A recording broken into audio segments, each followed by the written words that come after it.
बलिदान आपने दिया, लेकिन उसके बाद सत्ता भी तो मिली। अब कहानी आगे बढ़ाइए ना पूरी। मैं आगे बढ़ा रहा हूँ। अरे अमीश देवगन, मैं कहानी आगे बढ़ा रहा हूँ। मुझ पे हमले करने के लिए तो और बहुत हैं। आप क्यों बीच में कूद रहे हो भाई? अमीश देवगन, आप भी तीर मुझ पे ही चलाओगे क्या? पहले सुनिएगा। सुहेल साहब ने ये कहा कि इस परिवार ने बलिदान दिया। ये मेरे लिए कॉम्प्लीमेंट है। अगर मेरे सवाल किसी मेहमान को तीर लगे तो मेरे लिए कॉम्प्लीमेंट है। Thank you Acharya ji. Journalist का काम है ऐसे सवाल पूछे तो तीर की तरह लगे। मुझे आ जाने दीजिए उसके बाद। ओके, बोलिए आचार्य जी। अच्छा, मुझे आ जाने दीजिए। अमीश देवगन आपके तीर में और भाजपा के तीर में बस एक अंतर है। उनके तीर जहर में बुझे हुए हैं, आपके तीर जहर में बुझे हुए नहीं है, लेकिन तीर हैं। लेकिन मैं जवाब देना चाहता हूं। सुहेल सेठ साहब ने यह बात कही कि हाँ, इस परिवार ने बलिदान दिया, तो ये बात ठीक है। अब आपने कहा सत्ता भोगी। अरे भाई ये बताइए, सत्ता भोगी लेकिन सत्ता हटी भी तो। अगर गलत नीतियां थी तभी देश की जनता ने सत्ता से हटा दिया। अब 2014 में आपके पास सत्ता है, 2019 में भी आपको सत्ता मिल गई। मेरा कहने का तात्पर्य है कि बीजेपी से यदि जिस दिन सत्ता छीनी जाएगी तो ये परिवार छीनेगा। अब सुहेल साहब एक बात और बताइएगा कि आप मुझे सलाह दीजिएगा कि कांग्रेस नेतृत्व क्या करे। क्या जिन लोगों ने कांग्रेस नेतृत्व पे सवाल उठाए उन्हें मीटिंग नहीं बुलानी चाहिए थी? अरे जनरल मीटिंग बुलाएं, सोनिया जी के सामने जाएं, सोनिया गांधी से बात करें। आपकी तरफ से मीटिंग आप कांग्रेस में आचार्य जी, आप प्रियंका गांधी के एडवाइजर है। थोड़ी मीटिंग यहाँ पर कौन शख्स मीटिंग बुला सकता है? सोहेल से बुला सकते हैं, शहजाद बुला सकते हैं। सोहेल से 30 सेकंड। अमीश 20 सेकंड चाहिए था। मैं दूंगा आपको शहजाद, वादा है मेरा। मेरी तो कोई औकात ही नहीं है कुछ कहने की। मैं तो आपके माध्यम से ये पूछ रहा हूं 20 सेकंड दे दीजिए प्लीज। इतने जुड़े हुए हैं राजनीति से, कांग्रेस से, अगर सोनिया गांधी के सामने ये 23 जन नहीं पेश आए तो क्या मामला ऐसे ही चलता रहेगा? सोनिया गांधी जी भी मीटिंग बुला सकती है और बोल सकती है कि भाई ठीक है। आप पॉइंट है आचार्य जी, वैलिड पॉइंट है। मैं आपका Sohail Seth is not a political man. बोलिए, make your point make your point Acharya Pramod Krishna. 20 second then Shehzad Poonawalla, he is waiting from long. Okay, but please Amish Devgan, Suhail sahab ने बहुत ही अच्छा सवाल किया। मैं उनका जवाब देना चाहता हूं, मगर मुझे इंटरप्ट मत करिएगा। मैं सुहेल साहब का जवाब देना चाहता हूं। बिल्कुल आप ठीक करें कि मीटिंग बुलाने का हक सोनिया गांधी को, लेकिन मैं एक सवाल उठाता हूं कि जो वर्किंग कमेटी कांग्रेस की वर्क कर रही थी, जिसने 2 साल तक राहुल गांधी को ये कहते रहे, साहब राहुल गांधी मान नहीं रहे, राहुल जी मान नहीं रहे, राहुल जी मान नहीं रहे। अरे आपका दायित्व बनता था। राहुल गांधी कोई बच्चे हैं जो नहीं मान रहे? आपने राहुल गांधी की इमेज को चौपट कर दिया। अब आप नेहरू गांधी खानदान के खिलाफ वही षड्यंत्र कर रहे हैं जो बीजेपी कर रही है। अब मैं एक सवाल करता हूं कि जो आप चिट्ठी लिख सकते हैं, बाइट दे सकते हैं, बयान दे सकते हैं, तो सोनिया गांधी से यह नहीं कह सकते कि एक जनरल मीटिंग बुला लीजिएगा। और जब सोनिया जी ने सबको सुनने के लिए मीटिंग बुलाई, जब बुलाई गई थी मीटिंग, उसमें किसी ने भी यह नहीं कहा कि मैडम हम आपको अध्यक्ष देखना नहीं चाहते, आपकी अपनी परिवार का दूसरा अध्यक्ष। सारे लोगों ने कहा मैडम आपके बिना नहीं चलेगा, आपके परिवार के बिना नहीं चलेगा, आपके परिवार के बिना कांग्रेस नहीं है, हमारी दुकानों में सौदे नहीं है। ये कांग्रेस के नेताओं को क्या उस समय सांप सूंघ जाता है?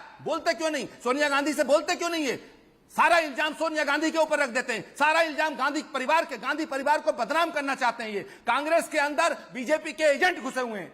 नहीं तो इसको ओके, अब बार बार आप ये बोलते तो इसको सोहेल सेठ थोड़ी बाहर कर सकते हैं आचार्य जी। सोहेल सेठ अगर आप या फिर शहजाद पूनावाला बाहर करेंगे, या प्रेम शुक्ला बाहर करेंगे, या आलोक मेहता बाहर करेंगे उनको। Okay, Shehzad Poonawalla wants to stay from long. Shehzad ji बोलिए, शहजाद जी बोलिए, दे दीजिए ना भाई, बोलिए शहजाद।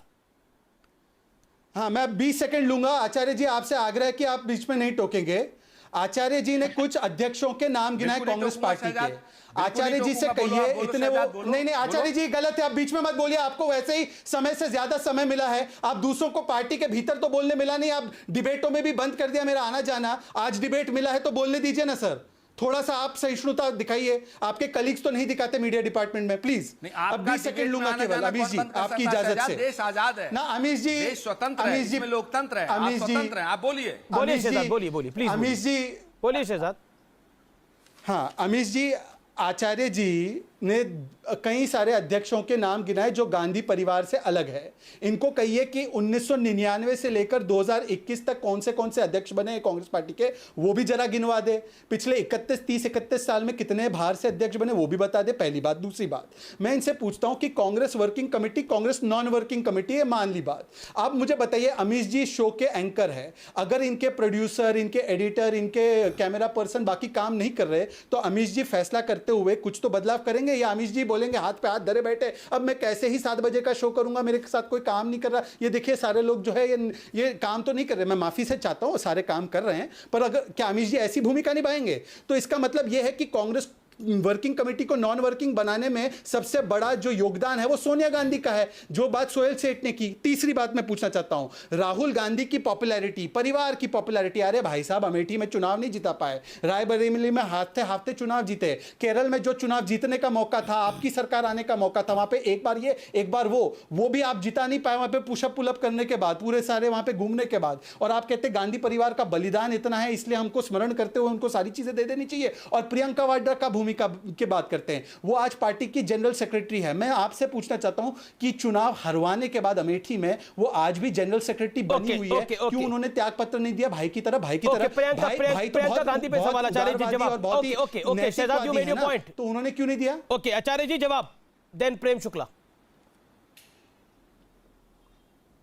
अमीश देवगन जी, मैं शहजाद पूनावाला से कहना चाहता हूं, चुनाव पंडित अटल बिहारी वाजपेयी माधवराव सिंधिया से हार गए थे 84 के अंदर ग्वालियर से, तो और ज्योतिरादित्य सिंधिया अपने ड्राइवर से चुनाव हारे गुना से, तो आप हारे, इसका कोई मतलब नहीं होता चुनाव हारना। चुनाव ममता बनर्जी ने पूरा बंगाल जिताया लेकिन वो खुद चुनाव हार गई। तो अमेठी से अगर चुनाव राहुल गांधी हार गए, आप प्रियंका गांधी को उसका जिम्मेदार ठहराएंगे? प्रियंका गांधी इस देश की सबसे बड़ी लोकप्रिय नेता है और आपको याद करना चाहिए। शहजाद मेरी बात को सुनिए, आप मेरी बात को शहजाद मेरी बात को सुनो, शहजाद मेरी बात को सुनो। चुनाव हारा फिर भी उपाध्यक्ष से अध्यक्ष बना नहीं, 35 चुनाव हारने के बाद उपाध्यक्ष से अध्यक्ष क्यों बना वो बताइए मुझे। शहजाद अपनी सीमाओं से बाहर नहीं जाते हैं, आपकी सीमाएं हैं कुछ, आप अपनी सीमाओं में रह के बात करिएगा।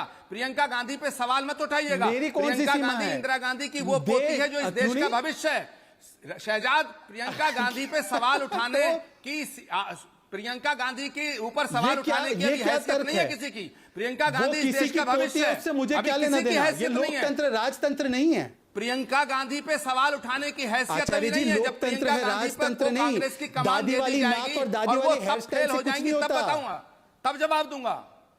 दादी वाली नाक और दादी वाली हेयर स्टाइल रखने से कुछ नहीं होता। ये लोकतंत्र है, राजतंत्र नहीं है। वो होंगी किसी की भी पोती, चुनाव नहीं जितवा सकती, जगह खाली कीजिए। राहुल गांधी 30 चुनाव हारते, अध्यक्ष बना दिए जाते। कौन से पैमाने पर बनाया? आपको क्यों नहीं बनाया जनरल सेक्रेटरी? आप ज्यादा कर्मठ है उनसे, आपको क्यों नहीं मौका मिलता? ये नहीं मिलता क्योंकि परफॉर्मेंस पर नहीं, परिवार पर बात आती है। क्योंकि आचार्य का सरनेम गांधी नहीं है, इसलिए उनको बनाया नहीं जाता। और अगर आचार्य एक ख्वाब भी देख ले तो उनको कल दूध में से मक्खी को निकालते वैसे निकाल दिए जाएंगे G23 की तरह। यह मेरा दुख है आचार्य जी कि आप जो है केवल परिवार के लिए यहां पे बात रख सकते हैं पर कभी अध्यक्ष बनने का सपना नहीं देख सकते। और क्या किया नरसिम्हा राव के शव के साथ?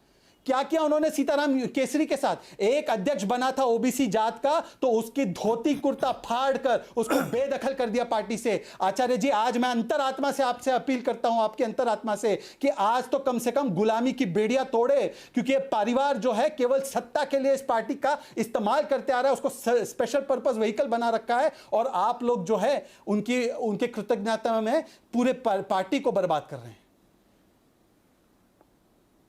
आप देखिए, एक तो